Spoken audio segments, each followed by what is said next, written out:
ये एक सच्ची घटना पर आधारित हमारी कहानी है। हमारा गांव एक बहुत ही खूबसूरत पहाड़ी इलाके की गोद में बसा हुआ था।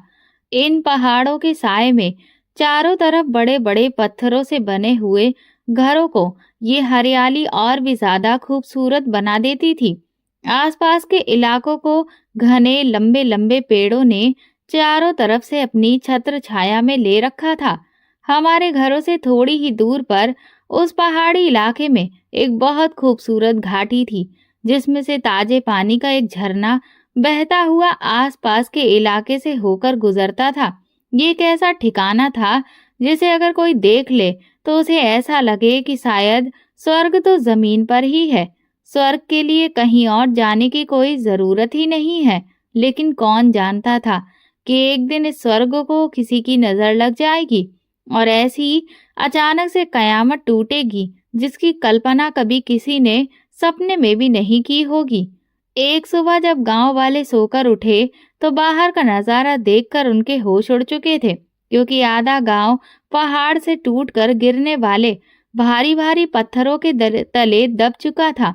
और अब बस कुछ ही घर ऐसे थे जो कुदरत के इस कहर से बच पाए थे, और उनमें से ही एक हमारा घर भी था। इस खूबसूरत घाटी में बसे छोटे से गांव में रहने वाले सभी लोग एक दूसरे के रिश्तेदार थे। इसी वजह से जिंदा बच जाने वाले लोग अब अपने रिश्तेदारों के लिए बहुत बुरी तरह से रो रहे थे और उनके अंतिम संस्कार की तैयारी कर रहे थे। मेरी बुआ का घर भी इसी लैंडस्लाइड की चपेट में आ गया था। वो मेरे फूफा जी के साथ इस मलबे के नीचे मिट्टी की ढेर में कहीं पर गुम हो गई थी। लेकिन खुशकिस्मती से उनका बेटा अमर और उनकी छोटी बेटी सुमन इस हादसे से बच गए थे।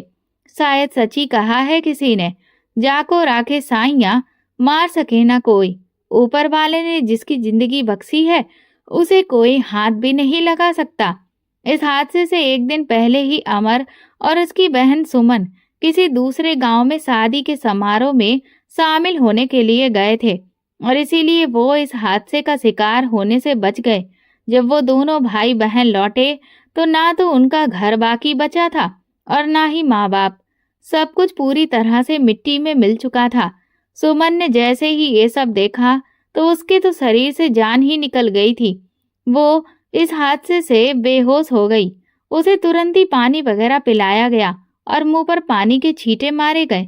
तब जाकर उसे कुछ होश आया। पहले तो वो दोनों भाई बहन एक दूसरे के गले लगकर बैठकर बहुत देर तक रोते रहे, और फिर वो दोनों बहुत ही परेशान हालत में हमारे घर आए। मेरी माँ भी उन्हें गले लगाकर खूब रोने लगी। मेरे पिताजी ने माँ को चुप कराया और कहा कि तुम्हें बच्चों को हौसला देना होगा। अगर तुम उनके सामने खुद इस तरह से परेशान हो जाओगी तो फिर उनकी तो हिम्मत और भी ज्यादा टूट जाएगी। मैं खुद भी अपनी बहन और बहनोई के इस तरह चले जाने से सदमे में हूँ, लेकिन फिर भी मैं अपने गम को अपने अंदर दबाए हुए हूँ। मेरे पिताजी ने उन लोगों को तसल्ली दी और अब हम लोगों को आगे क्या करना है इस बारे में सोचना था, क्योंकि अब तो ऐसा लग रहा था कि हमारे सर पर मौत मंडरा रही है। जब ये हादसा एक बार हो सकता है तो न जाने कब इस पहाड़ से किसी भी वक्त दोबारा फिर से पत्थरों की बरसात हो सकती है, क्योंकि पहाड़ी इलाकों में तो ऐसा होता ही रहता है। हालांकि हम यहाँ के निवासी हर वक्त इस तरह के किसी भी हादसे के लिए ज़हनी तौर पर तैयार रहते हैं, लेकिन फिर भी अपनों को खो देने का गम हमारे लिए सहना बहुत मुश्किल पड़ जाता है। मेरे पिताजी ने अपने एक दोस्त मनोज से बात की, जो कि शहर में रहते थे। उन्होंने मेरे पिताजी से कहा कि तुम यहाँ शहर में मेरे पास आ जाओ और नौकरी वगैरह या किसी भी काम की फिक्र भी ना करो, क्योंकि यहाँ पर मेरा अपना एक स्टोर है और जहाँ पर हमें एक बहुत ही काबिल और मेहनती इंसान की जरूरत है। तुम्हारे बच्चों के रहने का इंतजाम भी हो जाएगा और रोजी रोटी के लिए भी तुम लोगों को भटकना नहीं पड़ेगा।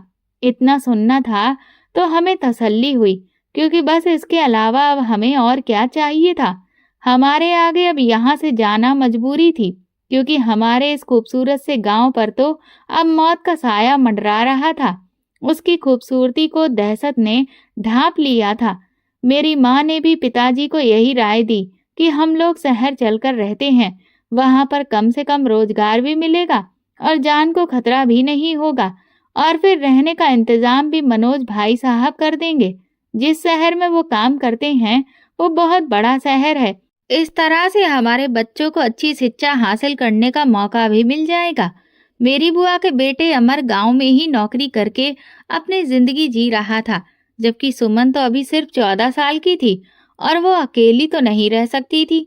इसीलिए मेरे पिताजी ये चाहते थे कि वो दोनों भी हमारे साथ ही चलकर रहें, मगर अमर ने इस बात से साफ इनकार कर दिया। उसका कहना था कि मुझे अपने गांव में बड़ी मुश्किल से एक अच्छी और सरकारी नौकरी मिली थी। अगर मैं शहर गया तो वहां जाकर मैं नौकरी के लिए परेशान हो जाऊंगा। इसीलिए मुझे अपने गांव में ही रहना है। सुमन भी अपने भाई के बिना हमारे साथ शहर जाने के लिए राजी नहीं हुई थी। उसका कहना था कि मैं वहीं पर रहूंगी जहां मेरा भाई रहेगा। मेरे माता पिता उन दोनों भाई बहनों को उनके हाल पर छोड़कर अपना घर उनके हवाले करके शहर आ गए, क्योंकि उन लोगों का अपना घर तो मिट्टी में मिल चुका था। अपने माँ बाप की ऐसी अचानक दर्दनाक मौत के सदमे की वजह से सुमन की हालत न जाने कितने दिन से नाजुक बनी रही थी। अब तो वो कहीं जाकर थोड़ी बहुत बातचीत करने के काबिल हुई थी, लेकिन फिर भी अब वो बिल्कुल बुझी बुझी सी रहती थी।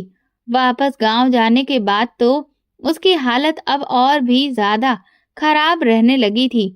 ये देखकर वहां के रहने वाले लोगों ने अमर को समझाया कि अगर तुम लोग यहाँ पर रहे तो तुम्हारी बहन कभी भी मानसिक तौर पर खुद को संभाल नहीं पाएगी। इसकी वजह शायद ये है कि यहाँ रहते हुए वो हर वक्त अपने माँ बाप को याद करती रहती है। इसीलिए बेहतर यही होगा कि तुम उसको लेकर किसी और जगह पर जाकर बस जाओ। अगर ये यहाँ रहेगी तो पत्थर तले दबे हुए अपने माँ बाप की आत्माओं को हर वक्त आवाज देती रहेगी। जो मंजर उसने देखा है वो उसकी आंखों से ओझल हो जाना चाहिए। अमर ने भी जब अपनी बहन की हर वक्त दुखी शक्ल देखी तो उसने भी सोचा कि शायद यही ठीक रहेगा।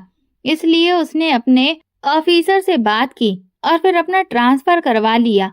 और इस तरह से फिर वो लोग अपने उस बर्बाद गांव को अलविदा कहकर एक दूसरे गांव में चले गए थे। लेकिन यहाँ भी सुमन की तन्हाई उसके साथ ही चली आई थी। जब वो पहले उस गांव में रहते थे तो वहाँ फिर भी कुछ घर ऐसे थे जिसे उनकी रिश्तेदारियां थीं, जिनके घरों की औरतें हर रोज सुमन के पास आकर बैठ जाती थी और उससे बातें करती थी और उसका दिल बहलाने की कोशिश करती थी। लेकिन यहाँ तो ऐसा कोई भी घर मौजूद नहीं था। अमर भी अपनी ड्यूटी पर चला जाता था। इस वजह से सुमन और भी ज्यादा अकेलापन महसूस करती थी और अपने भाई के पीछे से वो हर वक्त रोती रहती थी। वो तो धीरे धीरे जैसे पागल सी होने लगी थी।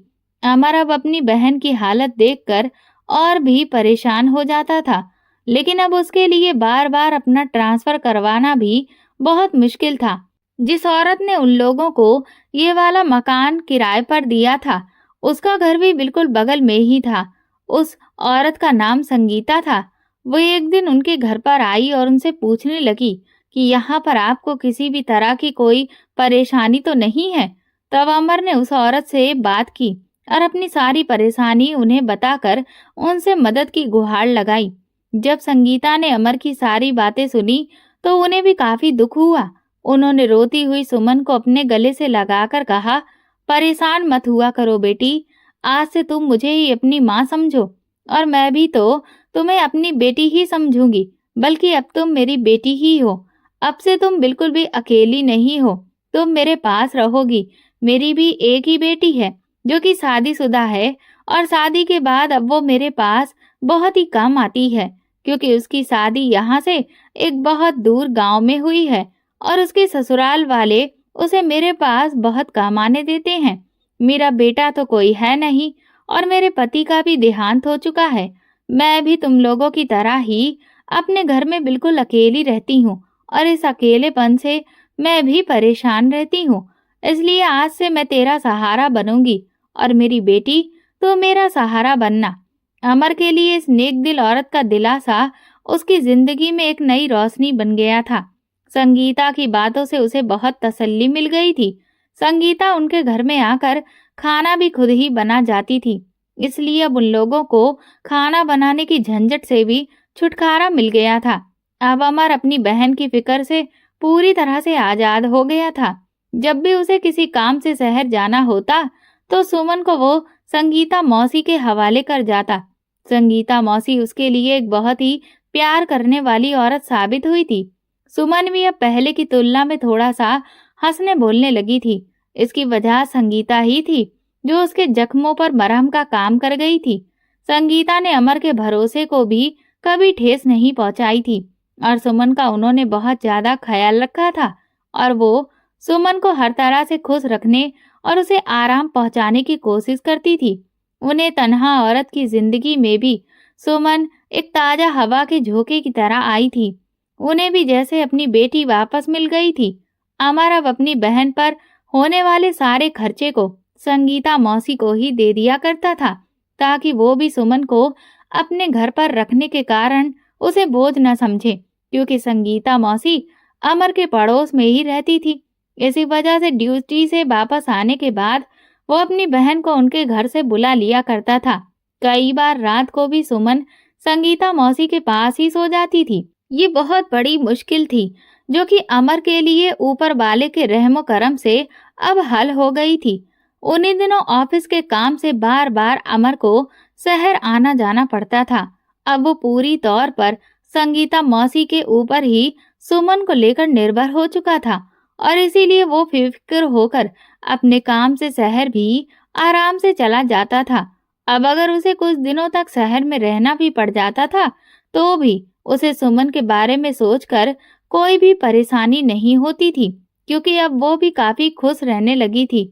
सुमन अमर के सामने मौसी की बेहद तारीफें करती और ये जायज भी था, क्योंकि संगीता मौसी ने उसकी देखभाल करने और ख्याल रखने में कोई भी कसर नहीं छोड़ी थी। तकरीबन 1 साल के बाद अमर की दफ्तर में ऐसी ड्यूटी लगी कि उसे 15 दिन शहर वाले ऑफिस और 15 दिन गांव में रहना पड़ता था।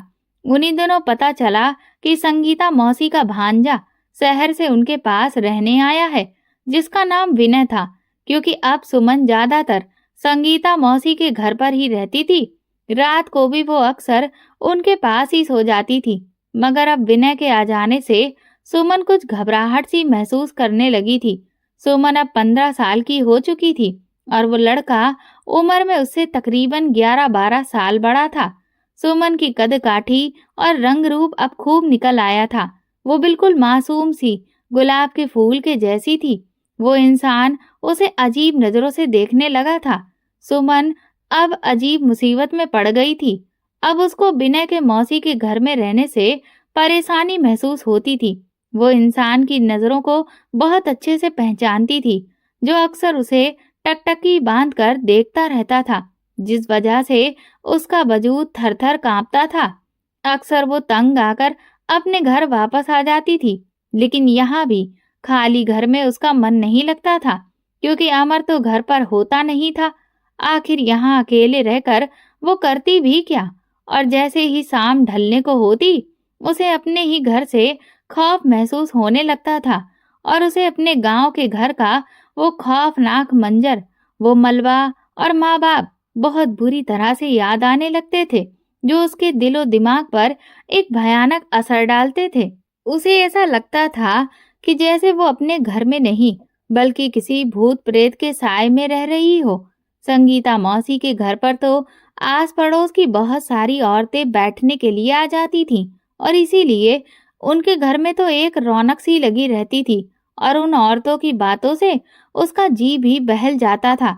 विनय को आए हुए अभी 5 दिन ही गुजरे थे। जब सुमन ज्यादातर वक्त अपने घर पर ही रहने लगी तो संगीता मौसी ने भी महसूस किया कि वो परेशान रहने लगी है। सुमन कभी कभार मौसी के घर चली जाती, मगर जैसे ही विनय घर पर आ जाता तो वो अपने घर वापस चली आती। इस तरह से उसके बार बार दरवाजे से बाहर निकलने की वजह से संगीता भी परेशान थी और इसीलिए उसने अपने और अमर के घर के बीच बनी दीवार में एक खिड़की लगवा दी, ताकि सुमन को अपने घर जाने के लिए दरवाजे से बाहर गली में ना निकलना पड़े और इस तरह से वो जब भी चाहे तो खिड़की से ही उसका आना जाना आराम से हो सके। और इस तरह से संगीता मौसी को भी कुछ सुकून हो गया और सुमन को भी आसानी महसूस हुई थी। मगर यही आसानी बाद में उसके लिए एक बहुत बड़ी तबाही का कारण बन गई थी। अब विनय की गलत नजर खिड़की के उस पार भी उसके चेहरे का दीदार करने लगी थी, तो उस मासूम लड़की को इन बेचैन निगाहों ने हद से ज्यादा परेशान करना शुरू कर दिया था। जब मौसी कभी उसे अपने घर बुलाती तो वो चली जाती, और जब विनय उनके घर पर होता तो वो जैसे इधर उधर छुपने की कोशिश करती। मौसी की बातों का वो सही से जवाब भी ना दे पाती। तब वो शख्स उसके इस रवैये पर और भी ज्यादा खुद को ताकतवर महसूस करता। अब वो बहाने बहाने से उससे बात करने की कोशिश करता तो वो बेचारी सहम जाती। विनय जानता था कि वो घर पर अकेली रहती है। धीरे धीरे चुपके चुपके से विनय ने उस डरी सहमी लड़की को परेशान करना शुरू कर दिया। वो अक्सर उसके पास से गुजरते हुए कोई ऐसी बात कह देता जिससे वो घबरा जाती। सुमन ने शुरुआत में तो मौसी को विनय की शिकायत नहीं की, क्योंकि वो उनका भांजा था और उसे ये डर था कि अगर उन्होंने अपने भांजे से इस बारे में बात की तो कहीं वो पागल इंसान गुस्से में कुछ ऐसा वैसा ना कर बैठे। वो शख्स उस मासूम सी लड़की पर अपना दबदबा बिठा चुका था। वो हर बार उसे और भी ज्यादा डराने की कोशिश करता था। सुमन को बस संगीता मौसी का ही सहारा था, और अब वो अपने इस सहारे को किसी हालत में खोना नहीं चाहती थी। विनय उसे धमकी देता था कि खबरदार, जो तुमने मौसी से कुछ भी कहा, वरना मैं तुम्हारी झूठी शिकायतें उनको लगा दूंगा। वो मुझे तो कुछ भी नहीं कहेंगी, मगर फिर तुम्हारी खैर नहीं होगी। एक हफ्ते के बाद जब अमर घर वापस लौटा तो उसने महसूस किया कि उसकी बहन अब फिर से पहले जैसी गुमसुम सी रहने लगी है। उसने बहुत पूछा, मगर सुमन ने अपने भाई को कुछ भी नहीं बताया कि वो किस वजह से परेशान है। इस बात का एहसास विनय को भी था कि सुमन ज्यादा वक्त तक अपने घर पर अकेली नहीं रह सकती है, और उसका सहारा बस संगीता मौसी है। और उसे इस बात की जानकारी भी थी कि उसका भाई कुछ दिनों तक ही यहाँ पर रहकर शहर चला जाता है। अब बस वो अमर के शहर वापस जाने का इंतजार करने लगा, और जब वो वापस चला गया तो उसने पहले की तरह ही सुमन को फिर से परेशान करना शुरू कर दिया। जब विनय ने सुमन को हद से ज्यादा डरा दिया तो वो खौफ के मारे अपने ही घर में रहने लगी, और उसने संगीता मौसी के घर जाना बिल्कुल ही छोड़ दिया था। वो उनकी तरफ की जो खिड़की थी उसको भी हर वक्त कुंडी लगाए रहती थी, ताकि विनय की निगाहें उस तक पहुंच ना पाए। लेकिन जब विनय ने देखा कि सुमन संगीता मौसी के घर भी नहीं आ रही थी और खिड़की भी उसने बंद कर रखी थी, तो कोई और रास्ता न पाकर एक दिन आखिर उसने उस खिड़की की कुंडी को निकाल दिया, और अब इस खिड़की को सुमन अंदर से बंद भी नहीं कर सकती थी। सुमन जानती थी कि ये काम किसका है और उसने ऐसा क्यों किया है।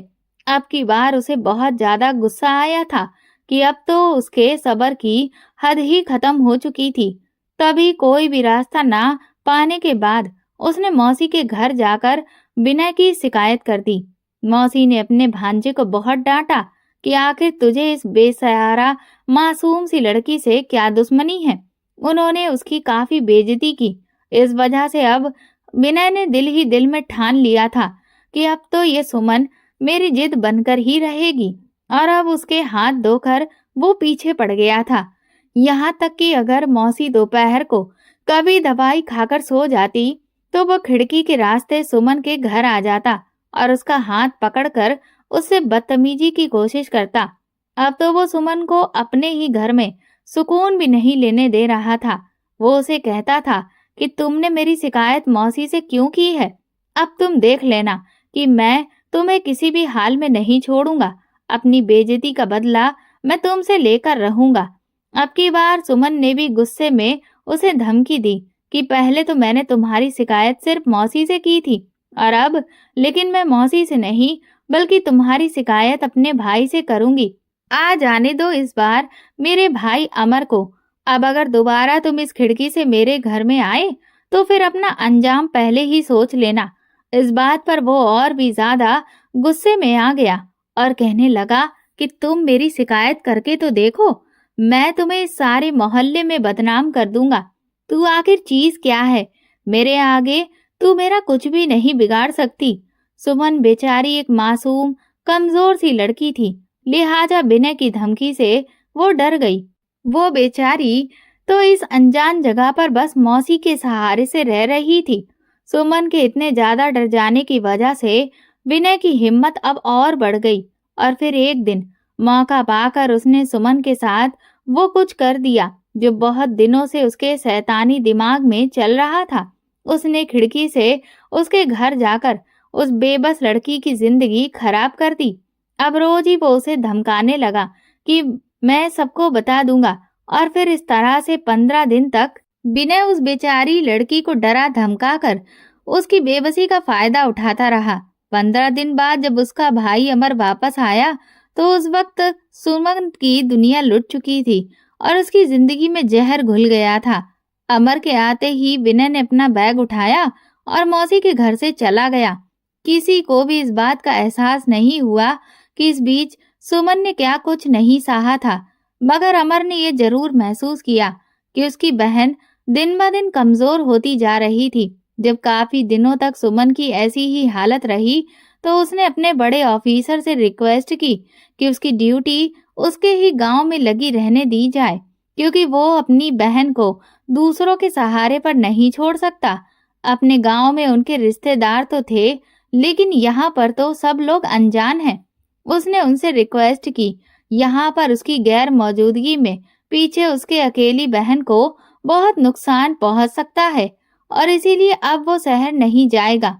मगर वो ये नहीं जानता था कि उसकी मासूम सी बहन को नुकसान तो पहुंच चुका था और उस नुकसान को पहुंचाने वाला भी यहाँ से जा चुका था। सुमन की हेल्थ दिन ब दिन गिरती जा रही थी। उसने कई बार अपनी बहन से पूछा भी कि अगर कोई परेशानी वाली बात है जो मुझसे छुपी हुई है तो वो तुम मुझे बता दो। तुम मुझे नहीं बताओगी तो फिर किसे बताओगी? मगर वो अपने भाई से कुछ भी नहीं कह सकी। इस बीच संगीता मौसी ने भी ये महसूस कर लिया कि सुमन की सेहत कुछ ना कुछ गड़बड़ जरूर है। जब वो उसको डॉक्टर के पास ले जाने के बारे में सोचने लगी, उसके अगले ही दिन अचानक सुमन को चक्कर सा आया तो वो चारपाई पर बैठ गई। अमर भी उसके पास ही था। उसने तुरंत मौसी को खबर भिजवाई कि मौसी, सुमन को मैं क्लिनिक लेकर जा रहा हूँ, आप भी मेरे साथ चलिए, क्योंकि हो सकता है वहां पर किसी लेडी की भी जरूरत पड़ जाए। मौसी को सुमन की इस तरह की हालत से कुछ शक पैदा हुआ। वो कहने लगी, बेटा अमर, तुम फिक्र मत करो, मैं अपनी पड़ोसन के साथ सुमन को लेकर चली जाऊंगी और अच्छे से डॉक्टर को दिखा लाऊंगी। तुम कहाँ वहां पर बाहर खड़े होकर इतनी देर तक इंतजार करते रहोगे? क्लिनिक तो पास में ही है।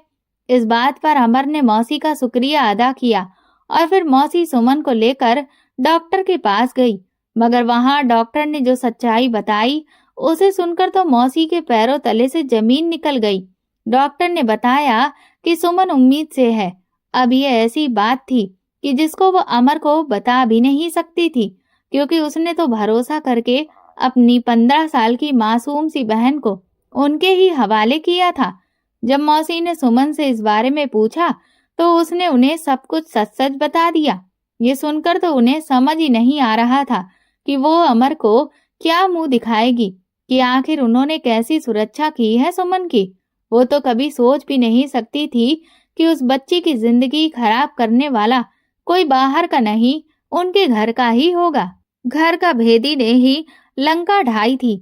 मौसी ने सुमन को समझाया कि इस बात को वो अपने तक ही रखे, किसी से इस बारे में बात ना करे और अमर को तो इस बारे में बिल्कुल भी पता नहीं चलना चाहिए, वरना वो तो उल्टा तुम्हें ही मार डालेगा। ये सुनकर सुमन और भी ज्यादा डर गई। मौसी उसे कहने लगी कि तुम फिक्र मत करो, मैं तुम्हें कुछ दवाएं दे दूंगी और फिर तुम देखना सब कुछ ठीक हो जाएगा। मौसी ने न जाने उसे कैसी दवा देना शुरू की कि 2-4 दिनों में ही वो और ज्यादा कमजोर होकर बिस्तर से जा लगी और 5वें दिन उसके शरीर में उसकी आत्मा का साथ छोड़ दिया और वो भगवान के घर चली गई। ये 5 दिन उसने मौसी के घर पर ही गुजारे थे। संगीता मौसी के घर पर ही उसका देहांत हो गया था। अमर बेचारा अपनी बहन की हालत से बेखबर बस हाथ मलता रह गया था। मौसी ने उस पर किसी भी बात को जाहिर नहीं किया और ना ही ये बताया कि उनकी ही दी गई दवा की वजह से सुमन का देहांत हुआ है। आखिर वो उन्हें बताती भी कैसे, क्योंकि ऐसे तो वो और उनका भांजा दोनों ही फंस जाते। हम लोगों को जब सुमन के देहांत की खबर मिली तो हमें तो यकीन ही नहीं हुआ था। हम सब भी उसके आखिरी वक्त में पहुंचे थे। संगीता मौसी ने ही अपने हाथों से सुमन को नहला धुला कर कफन पहनाया था और एक दूसरी औरत के सिवा किसी और को सुमन के पास आने भी नहीं दिया था। आस पड़ोस में ये बात फैला दी थी कि सुमन को ठंड लगने से बुखार चढ़ा और 4-5 दिन में ही वो भगवान को प्यारी हो गई। अमर को अपनी बहन की मौत का बेहद सदमा लगा था, मगर वो क्या कर सकता था। बगैर किसी वजह और सबूत के इंसान किसी को सिर्फ शक के बिना पर फांसी पर तो नहीं लटका सकता। बस उसने सब्र कर लिया था। कुछ समय के बाद, बहन के गम में डूबे रहने के बाद, आखिर उसकी जिंदगी धीरे धीरे पटरी पर आ गई। मेरे पिताजी ने अमर को ये राय दी कि अब तुम शादी कर लो ताकि घर गृहस्थी में उलझ जाओ। ऐसे कब तक अकेले जिंदगी गुजारोगे? तुम्हारे खुद के बाल बच्चे होंगे तो तुम्हें भी सुकून मिल जाएगा। जब वो हमारे घर आया तो मेरी माँ उसके पीछे ही पड़ गई कि अमर, अब तुम शादी कर लो। वो कहने लगा, मामी, मेरा तो कोई है नहीं जो मेरे लिए लड़की ढूंढे। अगर आप ही कोई लड़की ढूंढ दें तो ठीक है। मेरी माँ ने अमर से मेरे बारे में पूछा कि क्या अगर मैं प्रिया का रिश्ता तुम्हें दूं तो क्या तुम मेरी बेटी से शादी करने पर राजी हो? उसने मेरी माँ से कहा कि आप जहाँ चाहें मेरी शादी कर दें, मुझे कोई भी ऐतराज नहीं है। और फिर इस तरह से मेरी शादी अमर से हो गई और मैं उसकी पत्नी बन गई। और फिर हम उसके अपने पुराने गांव में आकर हंसी खुशी रहने लगे। हमारी शादी को 1 साल हुआ था कि एक दिन एक औरत मेरे घर आई और उसने बातों ही बातों में कहा कि क्या तुम जानती हो तुम्हारी ननद सुमन के साथ क्या जुल्म हुआ था? मैंने हैरानगी से कहा कि नहीं आंटी जी, मुझे इस बात का नहीं पता। बस इतना मालूम है कि उसको बुखार हुआ था और ठंड लगने की वजह से उसकी हालत ज्यादा खराब हो गई और वो भगवान को प्यारी हो गई। यहाँ मैं आपको बताऊंगी कि वो औरत संगीता मौसी की ही पड़ोसन थी। वो कहने लगी, अरे बिटिया, ये बात नहीं थी, बात तो कुछ और थी। संगीता ने अकेले सुमन को नहीं नहलाया था, बल्कि मेरी मदद से नहलाया था और उसको कफन भी हम दोनों ने ही पहनाया था। मैं जानती हूँ कि उस मासूम के साथ क्या हुआ था और उसका असली मुजरिम कौन है। मैं हैरत से उन्हें देखते हुए पूछने लगी, कौन है आंटी, मुझे बताइए। तो वो औरत कहने लगी, अगर तुम इस बात का जिक्र किसी से भी ना करो तब मैं तुम्हें बता देती हूँ। मैंने उनसे कहा, जी, मैं किसी से कुछ नहीं कहूंगी। आप मुझे बताइए तो कि उसका असली मुजरिम संगीता का भांजा विनय है जो उसके घर रहने आया था। इस बारे में खुद संगीता को भी पता नहीं चला था कि विनय सुमन के ऊपर जुल्म कर रहा था, लेकिन जब तक उसे पता चला तब तक तो बहुत देर हो चुकी थी। तब अमर के डर की वजह से संगीता ने उस बच्ची का सही जगह पर इलाज कराने की बजाय उसको अपने तौर पर कोई ऐसी दवा खिला दी जिससे उसकी सेहत ठीक होने की बजाय और भी ज्यादा उस मासूम अनाथ लड़की की हालत खराब हो गई और फिर उसकी जान चली गई। अमर अभी भी इस हकीकत से बेखबर है, जबकि वो आवारा बदमाश लड़का विनय पहले की तरह ही खूब ऐश से अपनी जिंदगी काट रहा है। तुम ये बात भूल कर भी अपने पति को मत बताना, वरना वो विनय की जान ले लेगा। पड़ोसी की बातों से मैं तो बहुत ज्यादा डर गई थी। मुझे तो इस बात की खबर ही नहीं हुई कि कब अमर घर में आए थे और उन्होंने उस औरत के मुंह से आखिरी के कुछ शब्द सुन लिए थे। उस औरत ने जैसे ही हमारे पति को देखा तो वो तुरंत ही राम राम करके वहां से चली गई, मगर मेरे पति के चेहरे की रंगत जैसे कुछ अजीब सी हो गई थी। मैं समझ गई कि उनके कानों में कुछ ना कुछ तो भनक जरूर पड़ गई है, लेकिन उन्होंने मुझे इस बारे में कोई भी सवाल नहीं किया। मुझे ऐसा लगा कि शायद उन्होंने कुछ भी नहीं सुन पाया है। लेकिन मुझे नहीं पता था कि उनकी इस खामोशी में एक बहुत बड़ी कयामत छुपी थी। बस वो चुपके-चुपके विनय की खोजबीन करने में लगे रहे और वो कई बार उससे गाँव पर भी गए, जहाँ संगीता मौसी रहती थी, मगर उनका विनय ना मिला और संगीता मौसी से उन्होंने कोई मुलाकात नहीं की, ताकि संगीता मौसी को ये पता ना चले कि वो विनय को तलाश कर रहे हैं। वो ये भी नहीं चाहते थे कि उनकी बदनामी को वो औरत हवा देने का कारण बन जाए। इसीलिए उन्होंने अपने दिल की बात को दिल में ही दबाकर रखा। इस हादसे को 5 साल बीत गए थे। हम 2 बच्चों के माँ-बाप बन चुके थे। हमारी अपनी दुनिया आबाद हो चुकी थी और मैंने समझ लिया था कि अमर ने उस सुनी-सुनाई बात को भुला दिया है। भला सुनी-सुनाई बात के पीछे वो भी जो किसी औरत ने कही हो, कोई भी समझदार मर्द किसी को नुकसान कैसे पहुंचा सकता है। लेकिन बदकिस्मती से एक दिन उनका टकराव एक ऐसे शख्स से हो गया जिसने उनके अंदर सोए हुए जख्म को फिर से हरा कर दिया। उस दिन वो ऑफिस से घर आ रहे थे कि उन्होंने अपने घर के पास 2 आदमियों को आपस में बातें करते सुना। एक शख्स हमारी पड़ोसी से कह रहा था, हाँ, ये उसी अमर का घर है जिसके माँ बाप लैंडस्लाइड के मलबे में दबकर भगवान को प्यारे हो गए थे। तभी एक और शख्स कहने लगा, अच्छा, वो अमर जिसकी बहन उस बदतमीज विनय की वजह से इतनी जल्दी इस दुनिया को छोड़कर चली गई। इस पर वो आदमी बोला, हाँ, ये बात तो मुझे भी मेरी बहन ने ही बताई थी। उसी ने उस बेचारी लड़की को आखिरी बार संगीता के साथ नहलाया धुलाया था। भगवान की मार पड़े उस संगीता को। उसने अब फिर से उस बेगैरत भांजे को अपने घर में रखा हुआ है। मेरा बस चले तो उस कमबख्त इंसान को गोली मार दूं। ये सुनकर अमर का हौसला, जो इतनी बड़ी बात को भुला चुका था, एक बार फिर से उबाल मारने लगा। अमर के कान लाल हो गए। वो घर आया और मुझसे कहने लगा कि मैं एक दिन के लिए संगीता मौसी के गांव जा रहा हूँ। मुझे अपने पुराने ऑफिसर से कोई काम है जो इस गांव में रहता है। अमर की ये बात सुनकर मेरा दिल दहल गया। मैं दिल ही दिल में भगवान से प्रार्थना करने लगी कि सब कुछ ठीक हो। न जाने किस वजह से ये उस मनहूस जगह पर जा रहे हैं। मैंने उनसे कहा कि आप जल्दी ही आ जाइएगा और आप बताइए तो कि वहां आप क्यों जा रहे हैं। क्या सच में आपको यही काम है? आप जब तक लौट कर नहीं आ जाएंगे, मुझे चैन नहीं मिलेगा। शायद वो भी सोच रहे थे कि मैं न जाने ऐसी बातें क्यों कर रही हूँ। वो कहने लगे, तुम फिक्र मत करो, मैं जल्द ही आ जाऊंगा। बस मुझे थोड़ा सा काम है और तुम बच्चों का ख्याल रखना। ये कहकर वो बाहर निकल गए और फिर कभी लौट कर ना आए। वो जब उस गांव में गए और उन्होंने संगीता मौसी के घर पर दस्तक दी, तो इत्तेफाक से विनय ने ही दरवाजा खोला था। उस वक्त वो एक बड़ा सा खंजर अपने साथ लेकर गए थे। बस उन्होंने तुरंत ही उस विनय का काम तमाम कर दिया था। उसके बाद उन्होंने खुद पुलिस स्टेशन जाकर अपनी गिरफ्तारी दे दी कि मैंने उस बेकमबख्त विनय को उसके किए की सजा दे दी है। इसके बाद अमर कानूनी कार्रवाई से नहीं बचे और उनको जेल हो गई और फिर उम्र कैद हो गई। मगर उम्र कैद पूरी होने से पहले ही वो अपनी जिंदगी से आजाद हो गए और मुझे और मेरे बच्चों को एक बहुत बड़ा दुख देकर गए।